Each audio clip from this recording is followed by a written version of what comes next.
സായരാം നോക്കൂ, നമ്മുടെ സുരേന്ദ്രേട്ടൻ്റെ കിഴക്കേ വളപ്പിൽ തറവാട്ടിലാണ് ഇപ്പോൾ നമ്മളുള്ളത്.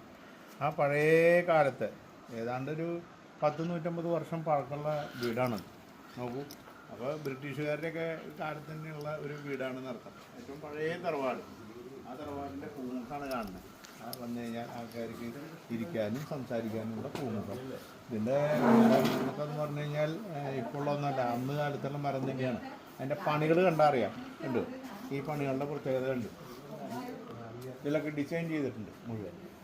അപ്പോൾ ആ പഴയ കാലത്തെ പണികൾ തന്നെയാണ് ഇതിൽ ഇപ്പോഴും നിലനിൽക്കണം. അപ്പോൾ അത്രയും വർഷം പഴക്കമുള്ള മരങ്ങളും കൂടിയാണെന്നുള്ളതാണ് ഇതിൻ്റെ ഏറ്റവും വലിയ പ്രത്യേകത. 2 നിലയും കൂടി ഉണ്ട് ഇതിനുണ്ട് ഒരു പ്രത്യേകമായിട്ടുള്ള ഒരു സ്ഥലം. പിന്നെ മുകളിലേക്ക് മോൾ ഭാഗം ഇന്നും ചെത്തി തേച്ചിട്ടില്ല, സിമെൻറ്റൊന്നും തേച്ചിട്ടില്ല, അങ്ങനെ തന്നെ ഇരിക്കുകയാണ്. എന്തായാലും ഇത്തരത്തിലുള്ളൊരു വീട്ടിലേക്കൊക്കെ വരിക എന്നൊക്കെ പറഞ്ഞു കഴിഞ്ഞാൽ മനസ്സിന് ഒരു പോസിറ്റീവ് എനർജി, വീടിൻ്റെ ഉള്ളിൽ കയറുമ്പോൾ തന്നെ ഒരു പോസിറ്റീവ് എനർജി. ഇത്തരം വീടുകളൊന്നും പൊളിച്ച് കളയരുത്, അത് സംരക്ഷിക്കുക എന്ന് മാത്രമേ ഈ സമയത്ത് നിങ്ങളോട് പറയാനുള്ളൂ. ഓം ജയ് സായിറാം, നമഃ ശിവായ.